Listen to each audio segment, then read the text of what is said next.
Chronopolis. His trial had been fixed for the next day. Exactly when, of course, neither Newman nor anyone else knew.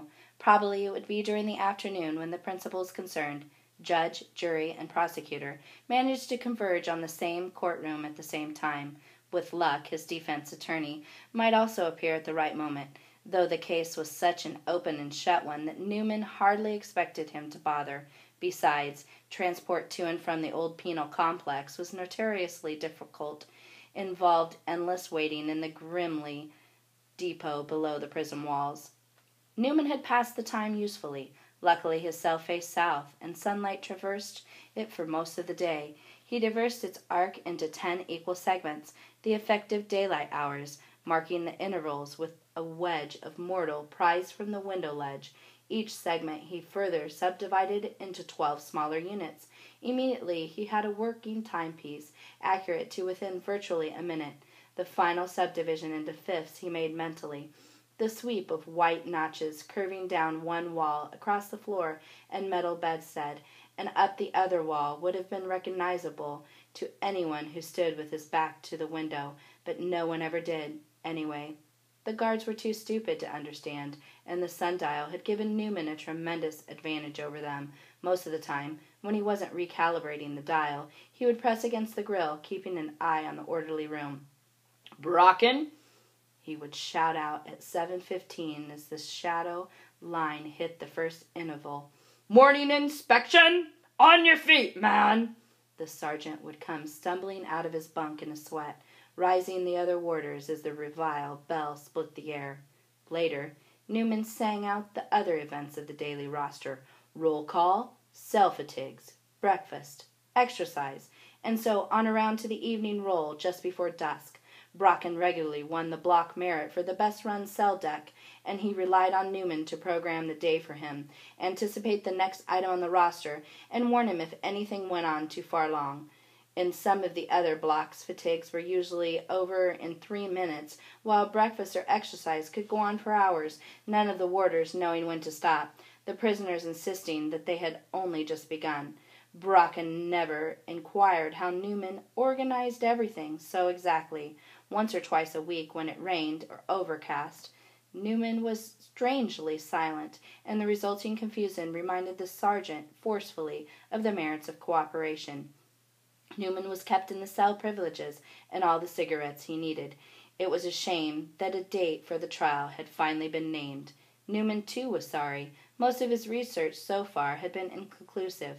Primarily his problem was that given a northward-facing cell for the bulk of his sentence, the task was estimating the time might become impossible. The inclination of the shadows of the exercise yard or across the towers and walls provided too blunt a reading. Calibration would have to be visual. An optical instrument would soon be discovered. What he needed was an interval timepiece, an unconsciously operating cyclic mechanism regulated, say, by the pulse or respiratory rhythms. He had tried to train his time sense, running an elaborate series of tests to estimate its minimum inbuilt error, and this had been disappointingly large. The chances of conditioning an accurate reflex seemed slim. However, unless he could tell the exact time at any given moment, he knew he would go mad. His obsession, which now faced him with a charge of murder, had revealed itself innocently enough. As a child, like all children, he had noticed the occasional ancient clock tower bearing the same white circle with its 12 intervals. In the seedier areas of the city, the round, characteristic dials often hung over the cheap jewelry stores, rusting and derelict. "Just signs," his mother explained. "They don't mean anything, like stars or rings." Pointless embellishment, he thought. Once, in an old furniture shop, they had seen a clock with hands upside down in a box full of firearms and miscellaneous rubbish. 11 and 12, he had pointed out. "What does it mean?" His mother had hurried him away, reminding himself never to visit that street again.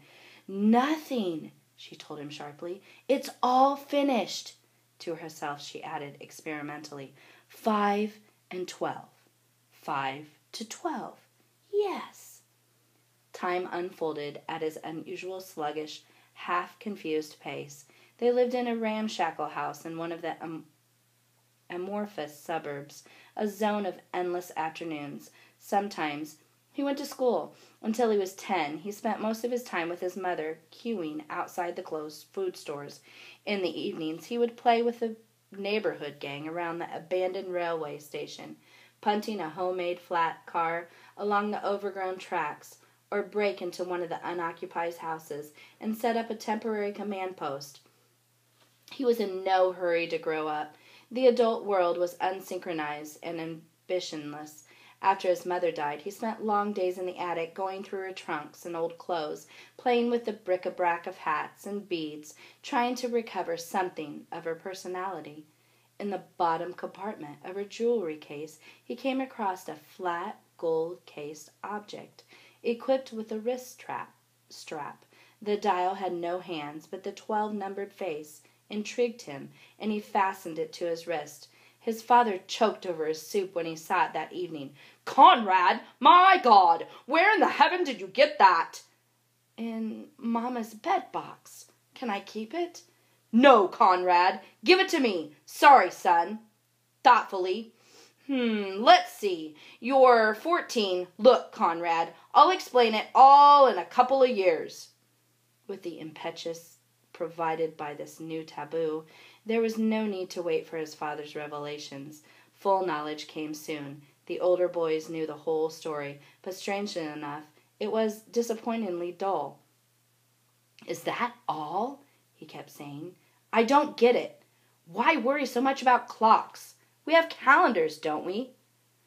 Suspecting more, he scoured the streets carefully, inspecting every dial clock for a clue to the real secret. Most of the faces had been mutilated hands and numerals torn off, the circle of the minute intervals stripped away, leaving a shadow of fading dust, distributed apparently at random all over the city, above stores, banks, and public buildings. Their real purpose was hard to discover.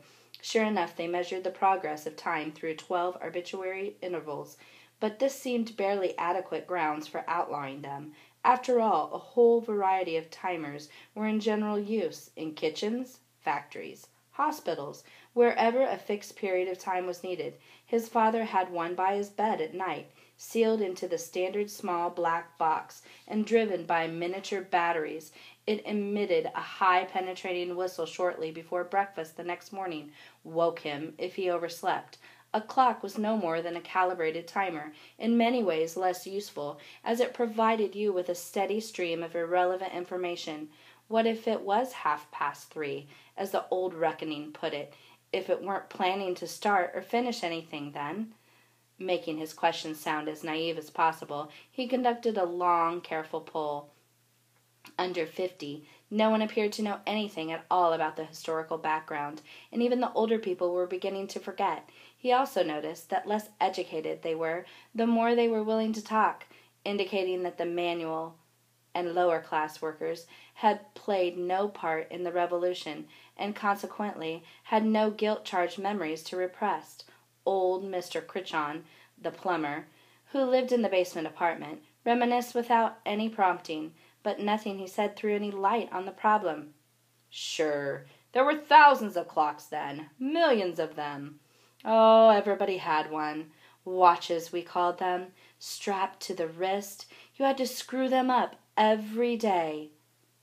"But, what did you do with them, Mr. Critchon?" Conrad pressed. "Well, you just looked at them, and you knew what time it was, 1 o'clock or 2:30 past 7. That was when I'd go off to work." "But you go off to work now when you've had breakfast, and if you're late, the timer rings." Critchon shook his head. "I can't explain it to you, lad. You need to ask your father." But Mr. Newman was hardly more helpful. The explanation promised for Conrad's 16th birthday never materialized. When his questions persisted, Mr. Newman tried of sidestepping, shut him up with the abrupt, "Just stop thinking about it. Do you understand? You'll get yourself and the rest of us into a lot of trouble." Stacy, the young English teacher, had a wry sense of humor. liked to shock the boys by taking an unorthodox positions on marriage or economics. Conrad wrote an essay describing an imaginary society completely preoccupied with elaborate rituals revolving around a minute-by-minute observation of the passage of time. Stacy refused to play, however, and gave him a non-committal beta plus after class. Quietly asked Conrad what had prompted the fantasy. At first, Conrad tried to back away, then finally came out of the question that contained the central riddle. Why is it against the law to have a clock? Stacy tossed a piece of chalk from one hand to the other. Is it against the law? Conrad nodded. There's an old notice in the police station offering a bounty of £100 for every clock or wristwatch brought in.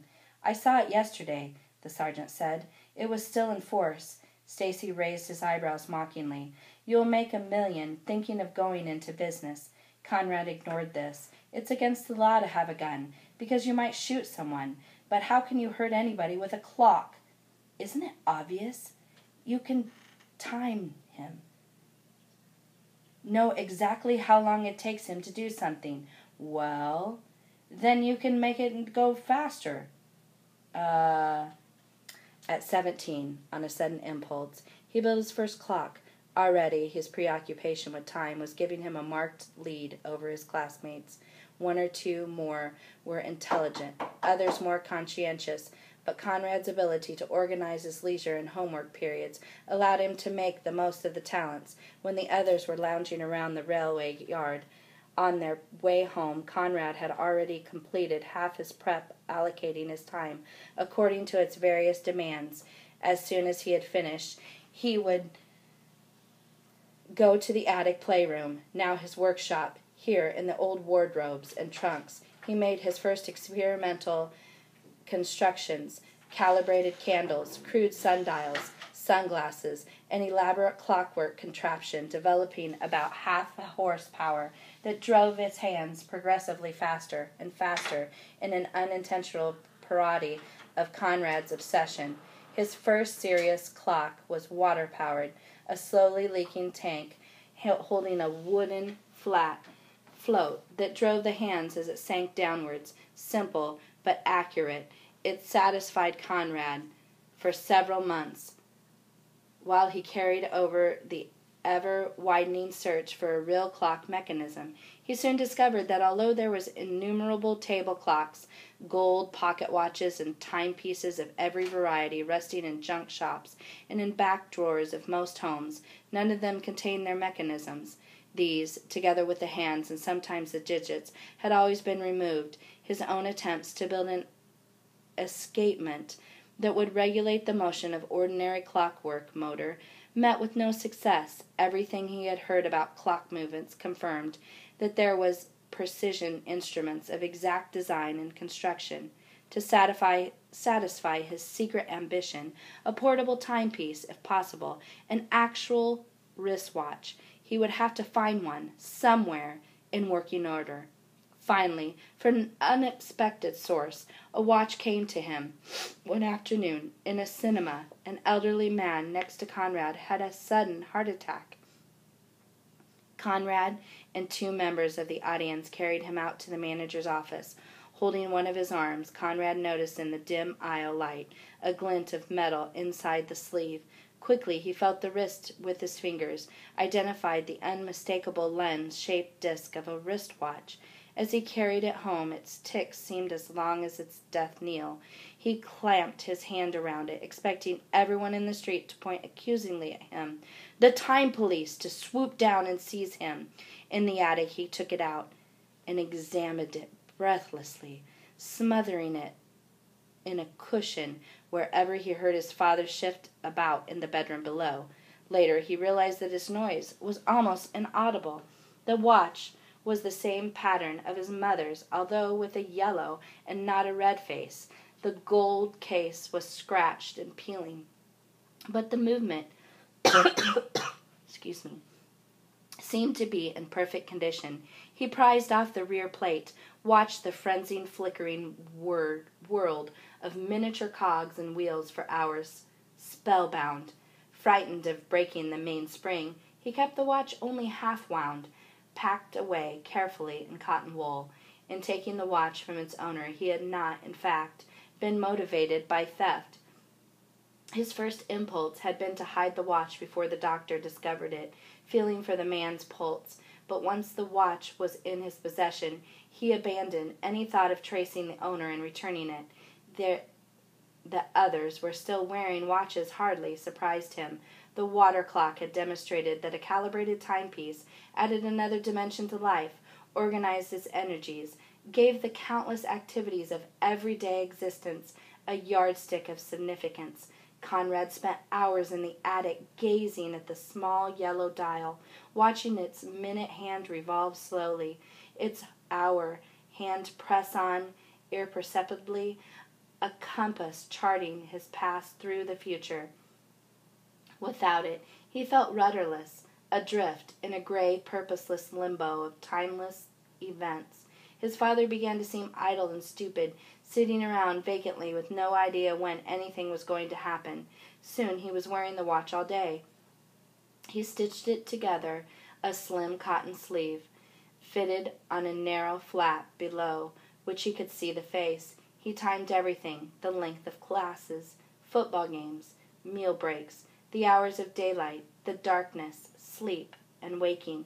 He amused himself endlessly by baffling his friends with demonstrations of his private sixth sense, anticipating the frequency of their heartbeats, the hourly newscasts on the radio, bullying a series of identically consistent eggs without the aid of a timer.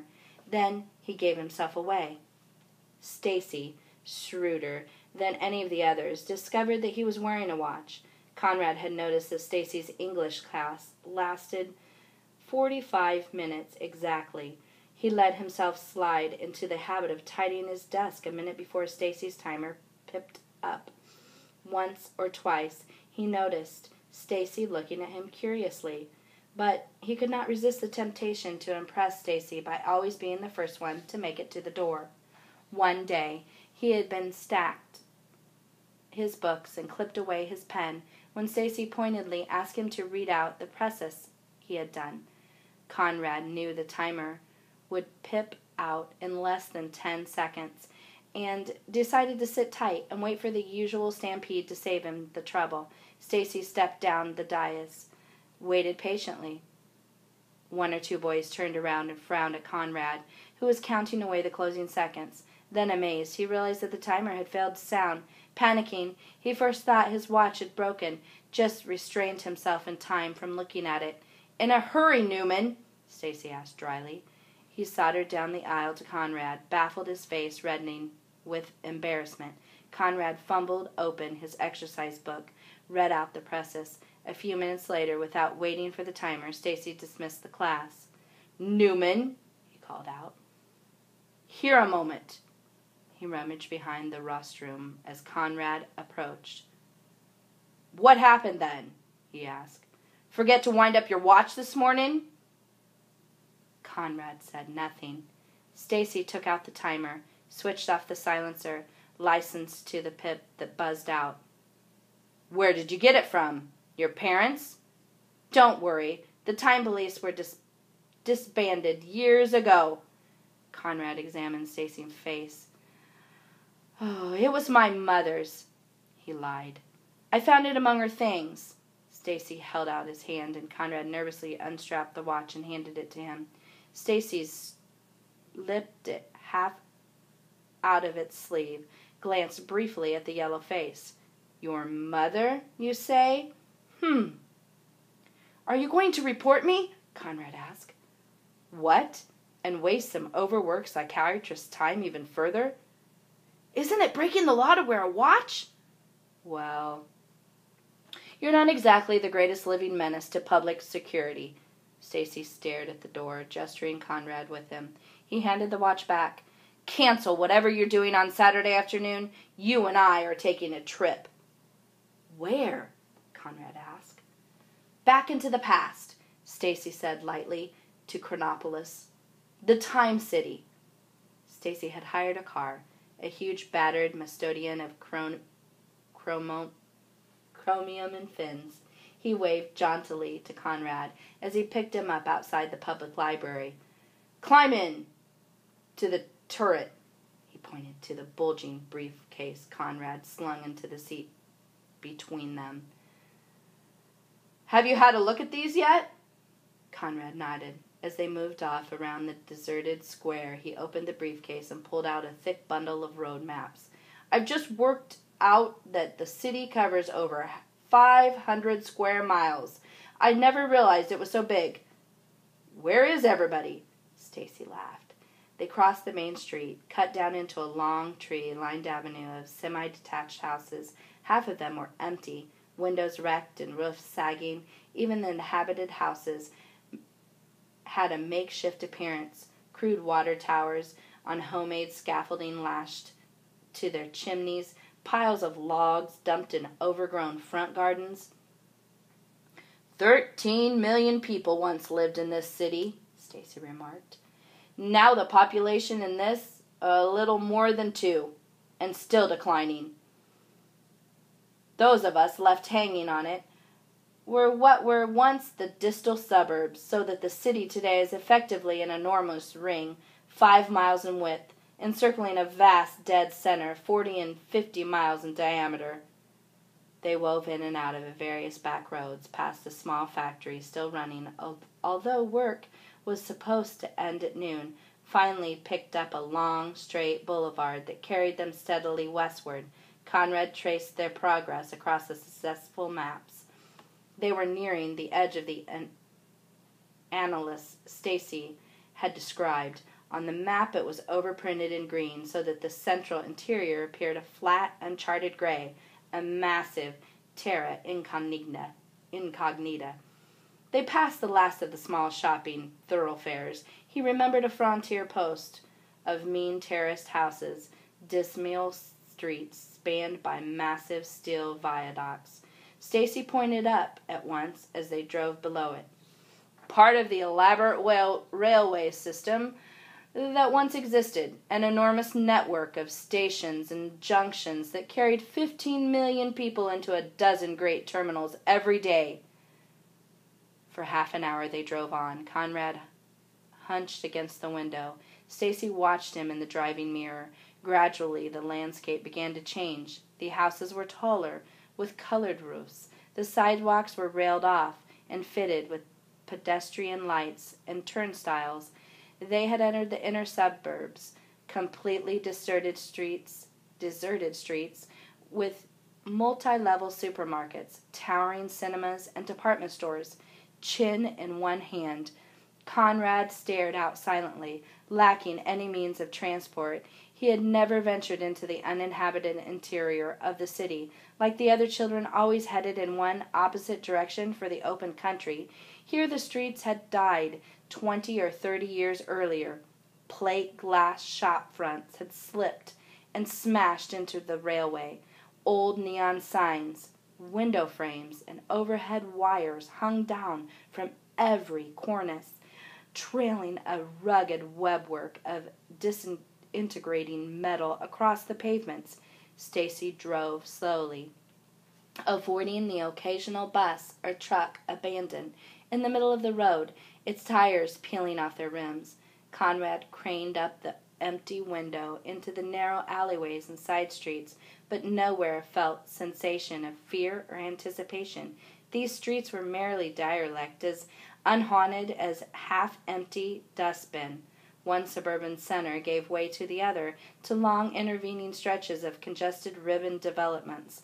Mile by mile, the architecture altered its character. Buildings were larger, 10 or 15-story blocks, clad in facing materials of green and blue tiles, glass or copper seathing.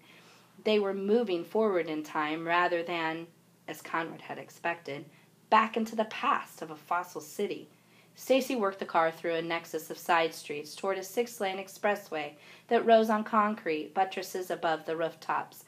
They found a side road that circled up to it, leveled out, and then picked up speed sharply, spinning along one of the clear center lanes. Conrad craned forward. In the distance, 2 or 3 miles away, the rectangular outlines of enormous apartment blocks reared 30 or 40 stories high, hundreds of them lying shoulder to shoulder in apparently endless ranks, like giant dominoes. "We're entering the central dormitories here," Stacy told him. "On either side buildings overtops the motorways, the congestion mounting so that some of them had been built right up against the concrete palisades." In a few minutes they passed between the first of the apartment batteries, the thousands of identical living units with their slanting balconies sheering up into the sky, the glass infalls of the aluminum curtain walling speculating in sunlight. The smaller houses and shops of the outer suburbs had vanished. There was no room on ground level. In the narrow intervals between the blocks there were small concrete gardens, shopping complexes, ramps banking down into huge underground car parks. And on all sides were the clocks. Conrad noticed them immediately. At every street corner, over every archway, 3/4 of the way up the sides of the buildings, covering every conceivable angle of approach. Most of them were too high off the ground to be reached by anything less than a fireman's ladder, and still retained their hands. All registered the same time, 12:01. Conrad looked at his wristwatch, noted that it was just 2:45 p.m. "They were driven by a master clock," Stacy told him. "When they stopped, they all ceased at the same moment, 1 minute after midnight, 37 years ago." The afternoon had darkened. As the high cliffs cut off the sunlight, the sky, a succession of narrow vertical intervals, opening and closing around them, down on the canyon floor, it was dismal and oppressive, a wilderness of concrete and frosted glass.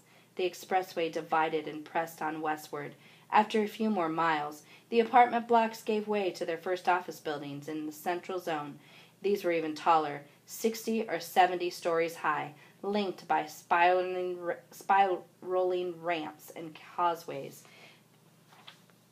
The expressways were 15 feet off the ground, yet the first floors of the office blocks were level with it, mounted on massive ships that straddled the glass enclosed entrance bays of lifts and escalators. The streets were wide but featherless. The sidewalks of parallel roadways merged below the buildings, forming a continuous concrete apron. Here and there were the remains of cigarette kiosks, rusting stairways up to restaurants, and arcades built on the platforms 30 feet in the air. Conrad, however, was looking only at the clocks. Never had he visualized so many, and places so dense that they obscured each other. Their faces were multicolored: red, blue, yellow, green.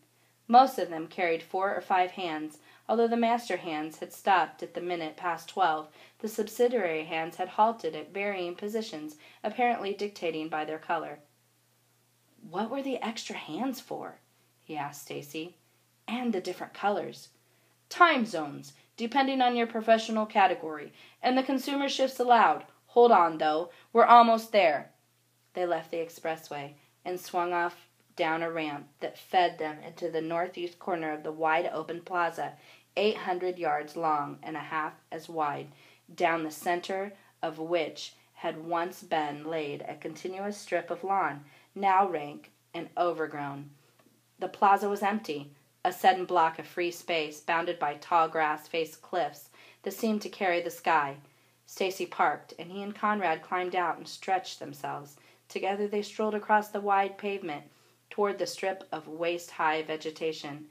Looking down the vistas receding from the plaza, Conrad grasped fully for the first time the vast perspectives of the city, the massive geometric jungle of buildings. Stacy put one foot up on the balustrade running around the lawn bed, pointing to the far end of the plaza, where Conrad saw a low-lying huddle of buildings of unusual architectural style, 19th century, perpendicular, strained by the atmosphere and badly holed by the number of explosions. Again, however, his attention was held by the clock face built into the tall concrete tower just behind the older buildings. This was the largest clock dial he had ever seen. and at least 100 feet across. Huge black hands halted at the minute past 12. The dial was white, the first they had seen, but on wide semicircular shoulders, built below the main face, were a dozen smaller faces, no more than 20 feet in diameter, running the full spectrum of colors. Each had 5 hands, the inferior 3 halted at random. 50 years ago, Stacy explained, gesturing at the ruins below the tower, that collection of ancient buildings was one of the world's largest legislative assemblies. He gazed at it quietly for a few moments, then turned to Conrad. Enjoy the ride? Conrad nodded fervently. It's impressive, all right. The people who lived here must have been giants. What's really remarkable is that it looks as if only they left yesterday. Why don't we go back? Well, apart from the fact that there aren't enough of us now, even if there were, we couldn't control it. In its heyday, this city was fantastically complex social organism. The communications problems are difficult to imagine merely by looking at these blank facades. It's the tragedy of this city that there appeared to be only one way to solve them. Did they solve them? Oh, yes, certainly. But they left themselves out of the equation. Think of the problems, though. Transporting 15 million office workers to and from the center every day, routing in an endless stream of cars, buses, trains, helicopters, linking every office, almost every desk, with a video phone, every apartment with television, radio, power, water, feeding and entertaining this enormous number of people, guarding them with ancillary services, police, fire squads, medical unions. It's all hinged on one factor. Stacy threw a fist out at the great tower clock. Time! Only by synchronizing every activity, every footstep, forward or backward, every meal, bus halt, and telephone call, could the organism support itself, like the cells in your body which proliferate into mortal cancers if allowed to grow in freedom. Every individual here had to serve the overriding needs of the city or fatal bottlenecks, threw it into total chaos. You and I can turn on the tap any hour of the day or night because we have our own private water cisterns. But what would happen here if everybody washed the breakfast dishes within the same 10 minutes? They began to walk slowly down the plaza toward the clock tower. 15 years ago, when the population was only 10 million, they could just provide for a potential peak capacity. But even then, a strike in one essential service paralyzed most of the others. It took workers 2 or 3 hours to reach their offices, as long as again to queue for lunch and get home. As the population climbed, the first series attempts were made to stagger hours. Workers in certain areas started the day an hour earlier or later than those in others. Their railway passes and car numbers, plates were colored accordingly, and if they tried to travel outside the permitted periods, they were turned back. Soon the practice spread. You could only switch on your washing machine at a given hour, post a letter, or take a bath at a specific period. Sounds feasible, Conrad commented, his interest mounting. But how do they enforce all this? By a system of colored passes, colored money, an elaborate set of schedules published every day like TV or radio programs, and of course by all the thousands of clocks you see around here. The subsidiary hands are marked out the number of minutes remaining in an activity period for people in the clock's color category. Stacy stopped, pointed to a blue-faced clock mounted on one of the buildings overlooking the plaza. Let's say, for example, that a lower-grade executive leaving his office at the allotted time, 12 o'clock, wants to have lunch, change a library book, buy some aspirin, and telephone his wife. Like all executives, his identity zone is blue. He takes out his schedule for the week, looks down the blue time columns in the newspaper, and notes that his lunch period for the day is 12:15 to 12:30. He has 15 minutes to kill. Right? He then checks the library. Time code for today is given as 3. That's the third hand on the clock. He looks at the nearest blue clock. The third hand says 7 minutes past. He has 23 minutes, ample time to reach the library. He starts down the street, but finds, at the first intersection, the pedestrian lights are only shining red and green, and he can't get across. The area has been temporarily zoned off from lower grade women office workers, red, and manuals green. What would happen if he ignored the lights? Conrad asked. Nothing immediately, but all blue clocks in the zoned area would have returned to zero, and no shops or the library would serve him unless he happened to have red or green currency and a forged set of library tickets. Anyway, the penalties were too high to make the risk worthwhile, and if the whole system was evolved from his convenience, no one else's. So, unable to reach the library, he decides on the chemist. The time to code for the chemist is 5, the fifth, smallest hand, and reads 54 minutes past. He has 6 minutes to find a chemist and make his purchase. This done, he still has 5 minutes before lunch. Decides to phone his wife. Checking the phone code, he says that no period has been provided for private calls that day, or the next. He'll just have to wait until he sees her that evening. What if he did phone? He wouldn't be able to get his money in the coin box, and even then his wife, assumingly she is a secretary, would be in the red time zone and no longer in her office for that day. Hence the prohibition of phone calls. Oh, it all messed perfectly. Your time program told you when you could switch on your TV set and when you could switch it off. All electrical appliances refused, and if you strayed outside the program periods, you'd have a hefty fine and repair bill to meet. The viewer's economic status obviously determined the choice of program and vice versa, so there was no question of coercion. Each day's program listed your permitted activities. You could go to the hairdresser's, cinemas, bank, cocktail bar at stated times, and if you weren't then, you were sure of being served quickly and efficiently. They had almost reached the far end of the plaza, facing them on its tower, when the enormous clock face, dominating its constellation of 12 motionless attendants. There were a dozen social-economic categories: blue for executives, gold for professional classes, yellow for military and government officials. Incidentally, it's odd your parents ever got a hold of this wristwatch. None of your family ever worked for the government. Green for manual workers, and so on.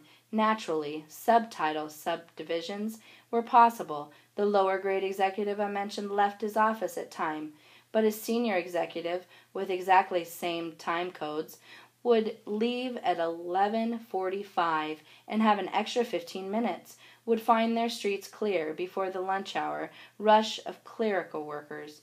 Stacy pointed up at the tower.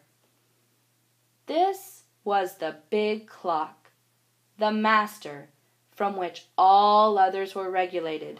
Central Time Control, a sort of Ministry of Time, gradually took over the old Parliament buildings. As their legislative functions diminished, the programmers were effectively the city's absolute rulers. As Stacy continued, Conrad gazed up at the battery of timepieces, poised helplessly at 12:01. Somehow time itself seemed to have been suspended. Around him, the great office buildings hung in a neutral interval between yesterday and tomorrow. If one could only start the master clock, the entire city would probably slide into gear and come to life in an instant, by re-peopled with its dynamic jostling millions. They began to walk back toward the car.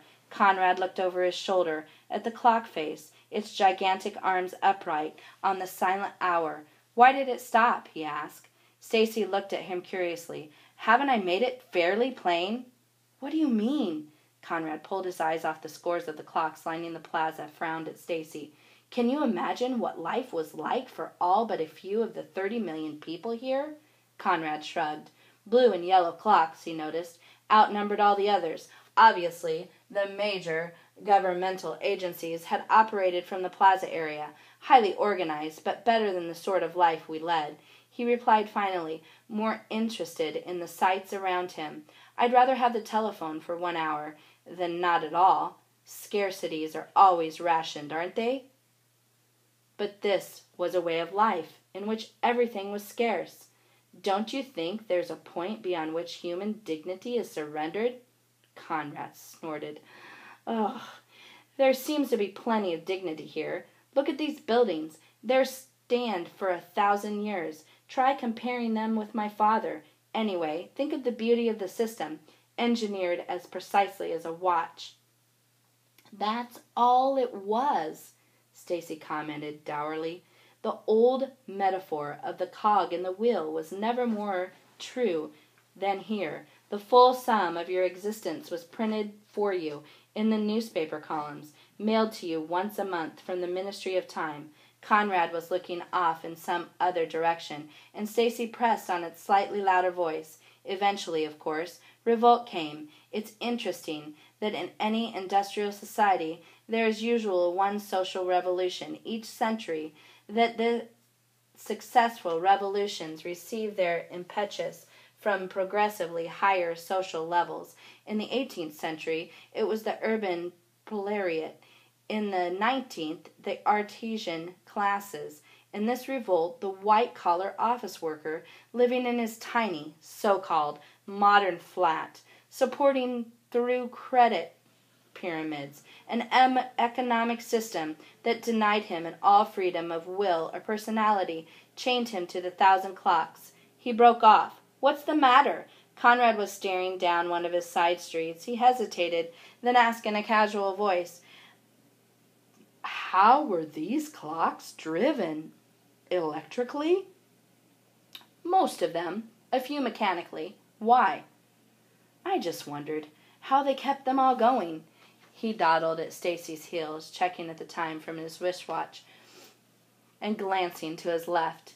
There were 20 or 30 clocks hanging from the buildings along the side street, indistinguishable from those he had seen all afternoon, except for the fact that one of them was working. It was mounted in the center of a black glass portico over an entranceway 50 yards down the right-hand side of the about 18 inches in diameter, with a faded blue face. Unlike the others, his hands registered 3:15, the correct time. Conrad was nearly mentioned this apparent coincidence to Stacy when he had suddenly seen the minute hand move on an interval. Without doubt, someone had restarted the clock. Even if it had been running off in an inexhaustible battery, after 37 years it could never have displayed such accuracy. He hung behind Stacy, who was saying, "Every revolution has its symbol of oppression." The clock was almost out of view. Conrad was about to bend down and tie his shoelace when he saw the minute hand jerk downward, tilt slightly from the horizontal. He followed Stacy toward the car, no longer bothering to listen to him. 10 yards from it, he turned and broke away, ran swiftly across the roadway toward the nearest building. "Newman!" he heard Stacy shout. "Come back!" He reached the pavement, ran behind the great concrete pillars carrying the building. He paused for a moment behind an elevator shaft, saw Stacy climbing hurriedly into the car. The engine coughed and roared out, and Conrad sprinted on down below the building into a rear alley that led back to a street behind him. He heard the car accelerating, a door slam as he picked up speed. When he entered the side street, the car came swinging off the plaza 30 yards behind him. Stacy swerved off the roadway, bumped up into the pavement, and gunned the car toward Conrad, throwing on the brakes in savage lurches, blasting the horn in an attempt to frighten him. Conrad sidestepped out of his way, almost falling over the bonnet, hurried himself up the narrow stairway leading to the first floor, and raced up the steps to a short landing that ended in tall glass doors. Through them he could see a wide balcony that ringed the building, a fire escape crisscrossed upward to the roof, giving way on the 5th floor to a cafeteria that spanned the street to the office building opposite. Below, he heard Stacy's feet running across the pavement. The glass doors were locked. He pulled a fire extinguisher from its bracket, tossed the heavy cylinder against the center of the plate. The glass slipped, crashed the tiled floor into a sudden cascade, splashing down the steps. Conrad stepped through onto the balcony. began to climb the stairway. He had reached the 3rd floor when he saw Stacy below, craning upward, hand over hand. Conrad pulled himself up the next 2 flights, swung over a bolted metal turnstile into the open court of the cafeteria. Tables and chairs lay about on their sides, mixed up with the splintered remains of desks thrown down from the upper floors. The doors into the covered restaurant were open, a large pool of water laying across the floor. Conrad splashed through it, went over to the window, and peered down past an old plastic plant into the street. Stacy seemed to have given up. Conrad crossed the rear of the restaurant, straddled the counter, and climbed through a window onto an open terrace running across the street. Beyond the rail, he could see into the plaza, the double line of the tire marks curving into the street below. He had almost crossed to the opposite balcony when a shot roared out into the air. There was a sharp tinkle of falling glass, and the sound of the explosion boomed away among the empty canyons. For a few seconds he panicked. He flinched back from the exposed rail, his eardrums numbed, looking up at the great rectangular masses towering over him on either side, the endless tiers of windows, like the faceted eyes of gigantic insects. So Stacy had been armed. Almost certainly was a member of the Time Police. On his hands and knees, Conrad scurried the terrace, slid through the turnstiles, and headed for a half-open window on the balcony. Climbing through, he quickly lost himself in the building. He finally took up a position in the corner of the office on the 6th floor, the cafeteria just below him to the right, the stairway up, which he had escaped directly opposite. All afternoon, Stacy drove up and down the adjacent streets, sometimes freewheeling silently with the engine off, at others blazing through at speed. Twice he fired into the air, stopping the car afterward to call out, his words lost among the echoes rolling from one street to the next. Often he drove along the pavement, swerving about below the buildings as if he expected to flush Conrad from behind one of the banks of escalators. Finally, he appeared to drive off for good, and Conrad turned his attention to the clock in the portico. It had moved on to 6:45, almost exactly the time he had on his own watch. Conrad reset this to what he assumed was the correct time. Then he sat down and waited for whoever had wound it to appear. Around him, the 30 or 40 other clocks he could see remained stationary at 12:01. For 5 minutes he left his vigil, scooped some water off the pool in the cafeteria, suppressed his hunger, and shortly after midnight fell asleep in the corner behind the desk. He woke up the next morning to bright sunlight flooding into the office. Standing up, he dusted his clothes, turned around to find a small gray-haired man in a patched tweed suit, surveying him with sharp eyes. Slung in his crook of his arms and was a large black-barreled weapon, its hammers menacingly cocked. The man put down a steel ruler he had evidently tapped against a cabinet, waiting for Conrad to collect himself. "What are you doing here?" he asked in a tusty voice. Conrad noticed his pockets were bulging with angular objects that weighed down the sides of his pocket. Conrad searched for something to say. Something about the old man convinced him that this was the clock winder. Suddenly, he noticed he had nothing to lose but being frank and blurted out, "I saw the clock working, down there on the left. I want to help wind them all up again." The old man watched him shrewdly. He had an alert, bird-like face, twin folds under his chin, like a cockerel's. "How do you purpose to do that?" he asked. "Struck by this one," Conrad said lamely. "I'd find a key somewhere." The old man frowned. "One key? That wouldn't do much good." He seemed to be relaxing and shook his head in his pockets with a dull chink. For a few moments, neither of them said anything. Then Conrad had an inspiration bared his wrist. "I have a watch," he said. "It's 7:45. "Let me see." The old man stepped forward briskly, took Conrad's watch, and examined the yellow dial. "Movado? Supermatic?" he said to himself. "CTC issue." He stepped back, lowering the shotgun, and seemed to be summed Conrad up. Good, he remarked at last. Let's see. You probably need some breakfast. They made their way out of the building and began to walk quickly down the street. People sometimes come here, the old man said. Sightseers and police. I watched your escape yesterday. You're really lucky not to be killed. They swerved left and right across the empty streets. The old man darted between the stairways and buttresses. As he walked, he held his hands stiffly to his sides, preventing his pockets from swinging. Glancing into them, Conrad saw that they were full of keys, large and rusty, of every design and combination. I presume that was your father's watch, the old man remarked. Grandfather's, Conrad corrected. He remembered Stacy's lecture and added, He was killed in the plaza. The old man frowned sympathetically. For a moment, held Conrad's arm. They stopped below a building, indistinguishable from the others nearby. At one time a bank. The old man looked carefully around him, eyeing the high-cliffed walls on all sides, then led the way up to a stationary escalator. His quarters were on the second floor beyond a maze of steel grills and strong doors. A stove and a hammock slung over the center of a large workshop, lying about on 30 or 40 decks in what had once been a typing pool, was an enormous collection of clocks, all being simultaneously repaired. Tall cabinets surrounded them, loaded with thousands of spare parts in neatly labeled correspondence trays, escapements, ratchets, cogwheels, barely recognizable through the rust. The old man led Conrad over to the wall chart, pointing to the total listed against the column of dates. Look at this. There are now 278 running continuously. Believe me, I'm glad you come. It takes me half my time to keep them wound.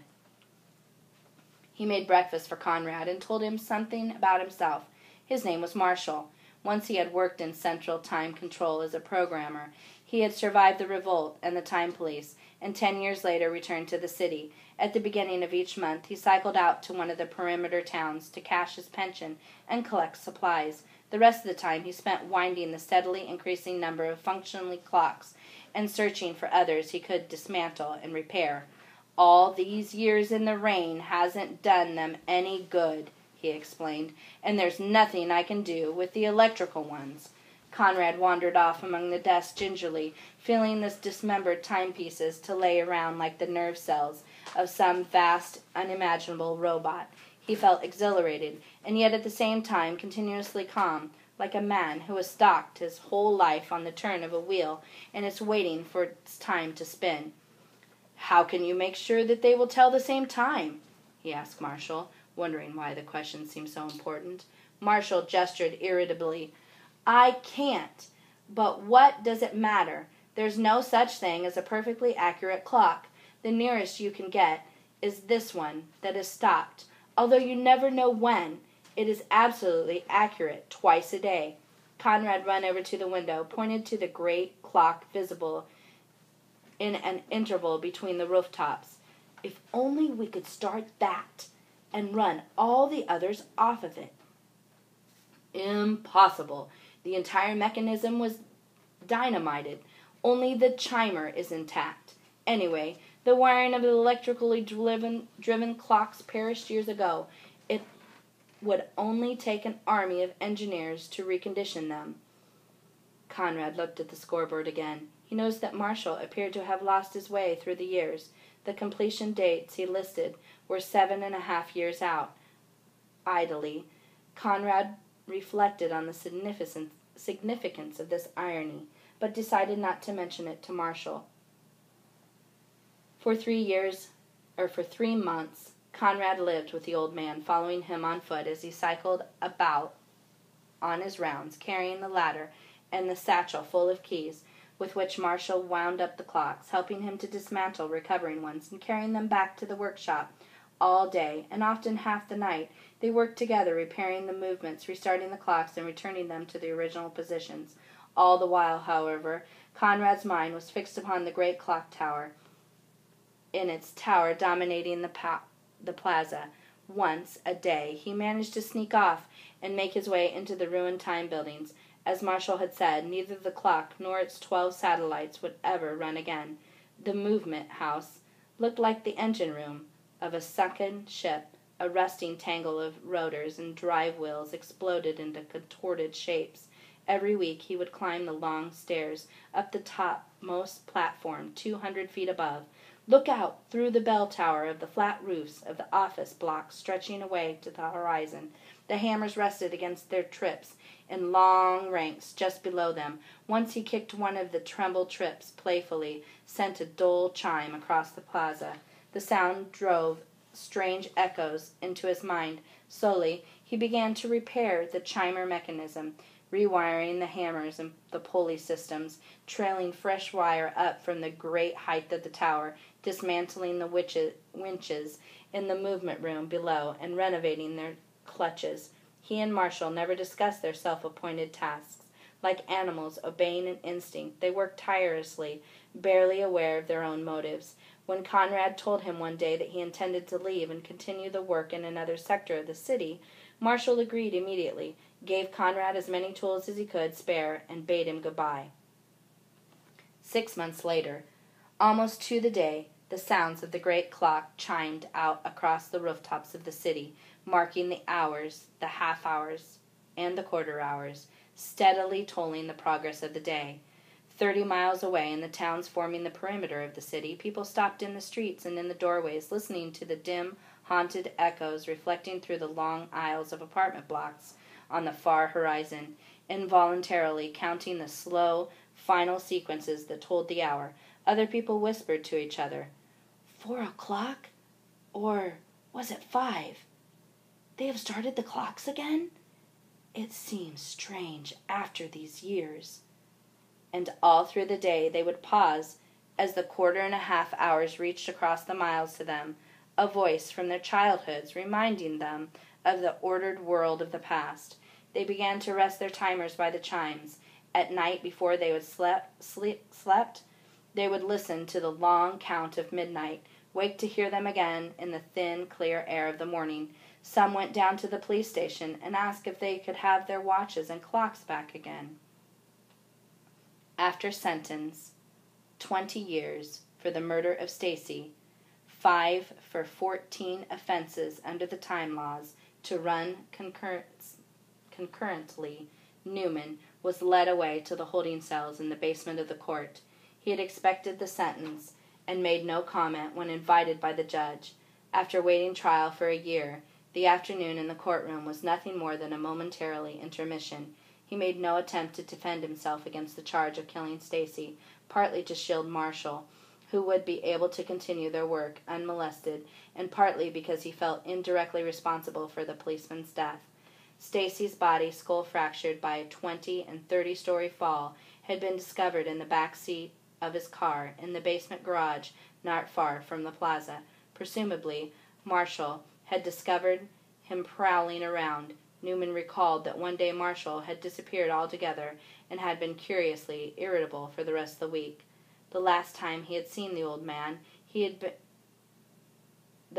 had been during the 3 days before the police arrived. Each morning, as the chimes boomed across the plaza, Newman had seen his tiny figure striding briskly down the plaza toward him, waving up energetically at the tower, bareheaded and unafraid. Now Newman was faced with the problem of how to devise a clock that would chart his way through the coming 20 years. His face increased when he was taken the next day to the cell block, which housed the long-term prisoners. Passing his cell on the way to meet the superintendent, he noticed that his window looked out into a small shaft. He pumped his brains desperately as he stood at attention during the superintendent's homilies, wondering how he could retain his sanity, short of counting the seconds, each one of the 86,400 in every day. He saw no possible means of asserting the time. Locked into his cell, he sat limply on the narrow bed, too tired to unpack his small bundle of possessions. A moment's inspection confirmed the uselessness of the shaft. A powerful light mounted halfway up masked the sunlight that slipped through a steel grill 50 feet above. He stretched himself out on a bed and examined the ceiling. A light was recessed into its center, but a second, surprisingly, appeared to have been fitted to the cell. This was on the wall, a few feet above his head. He could see the curving bowl of the protective case some 10 inches in diameter. He was wondering whether this could be reading light when he had realized that there was no switch. Swinging around, he sat up and examined it, then leapt to his feet in astonishment. It was a clock. He pressed his hands against the bowl, reading the circle of the numerals, noting the inclination of the hands. 4:53. Near enough the present time. Not simply a clock, but one in running order. Was this some sort of macabre joke, or a misguided attempt at rehabilitation? His pounding on the door brought a warder. "What's all the noise about? The clock? What's the matter with it?" He unlocked the door and barged in, pushing Newman back. "Nothing. But why is it here? They're against the law." "Is that what's worrying you?" The warden shrugged. "Well, you see, the rules are a little different here. You lads have got a lot of time ahead of you. It'd be cruel not to let you know where you stood. You know how to work it. Don't you? Do you? Good." He slammed the door and bolted it fast, then smiled at Newman through the cage. "It's a long day here, son, and you'll be finding out. That'll help you get through it." Gleefully, Newman lay on the bed, his head on a rolled blanket at its foot, staring up at the clock. It appeared to be in perfect order, electrically driven, moving in rigid half-minute jerks. For an hour after the warder left, he watched it without a break, then began to tidy up his cell, glancing over his shoulder every few minutes to reassure himself that it was still there, still running efficiently. The irony of the situation, the total inversion of justice, delighted him. Even though it would cost him 20 years of his life, he was still chuckling over the absurdity of it all. 2 weeks later, when for the first time he noticed the clock's insanely irritating tick.